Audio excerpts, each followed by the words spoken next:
The later we go, it's starting to sound like 100,000 in here. Now Jackson. Now a desperation throw deep downfield. And he's into the end zone. Unbelievable. A defensive collapse on the final play.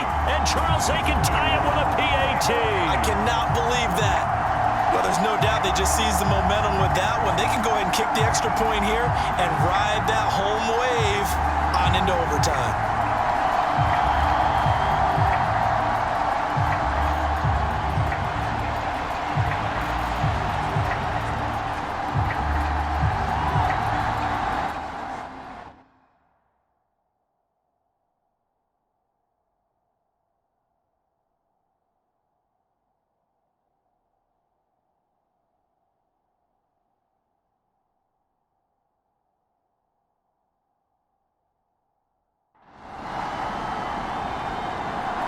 The Cleveland offense ready to...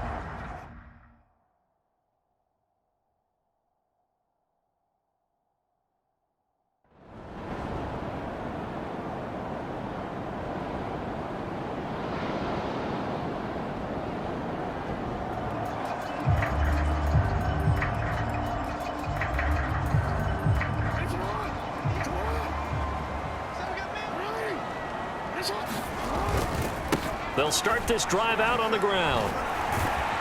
And a short pickup to it. I don't want to overhype it, but this is a big early season game, especially an overtime win. That can give you a big boost going forward in the season. It certainly can, and I don't think you're overhyping it because cliches go out the window when you start to play overtime. And you're right, the winner of this game now, that's an extra boost moving forward. And it actually is an extra hurt for the team that loses because normally you shake it off. But in this situation, it lingers a little bit longer.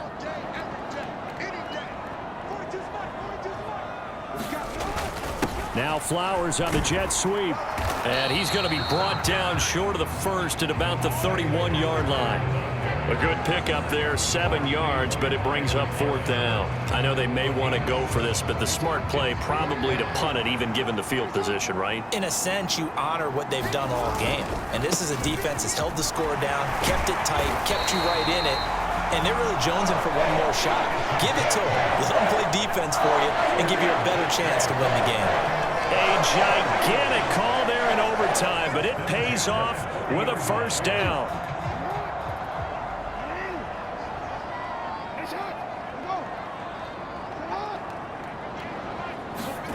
Now what can Jackson do here in overtime?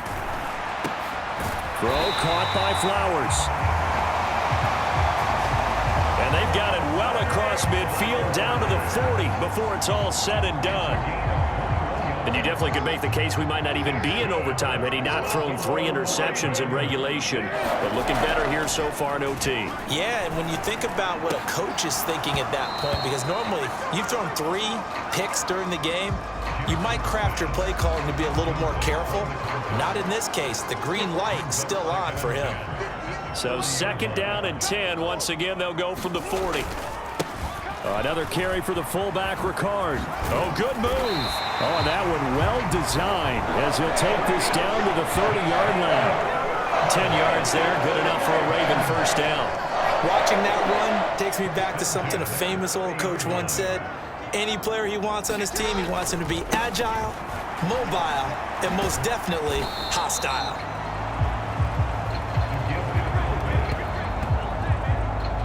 And he'll take this down just shy of the 25-yard line.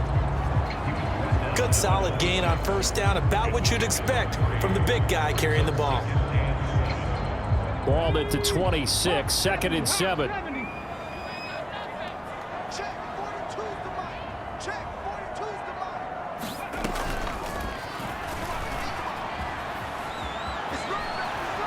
And out of bounds right around the 20.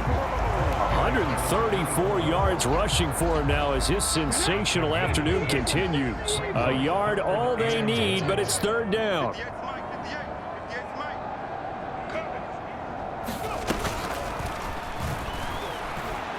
And this one goes nowhere. Losing yardage back at the 22. He's had some big runs in this game. Not there, though. But I don't think they're going to be deterred by that play right there. He's had some nice runs in the game. And how many times have we seen a good running back get stopped, yet turn it into something big on a later carry? I'd stay with him. A gigantic call there in overtime, but it pays off with a first down. Surprised at all that they went with a fullback there? Not at all, because it harkened back to the days where we watched these games almost in black and white, right? The stocky guy, the strong guy, the powerful guy with leg drive. Give him the football, and even if the blocking isn't perfect, he has the ability to scatter bodies and move people enough to pick up first downs. That's what we just saw right there.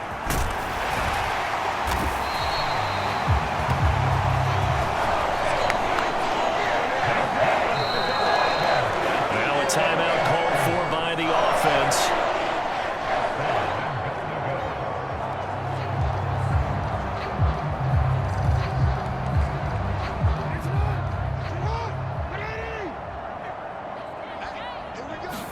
Jackson will keep it, and he is over the line for another rushing touchdown. Is he a quarterback or is he a tailback? A touchdown run there from a yard out. And this is something right out of the Philadelphia playbook. They were successful running this with Jalen Hurts.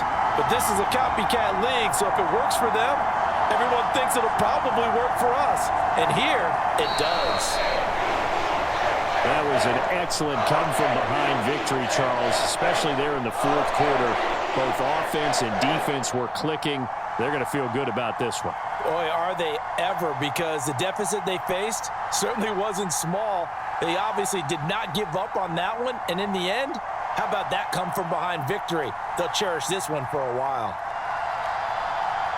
So for Baltimore, they at least get the win here to earn a split of their first two home games. And they will hit the road next week to take on the Washington Commanders.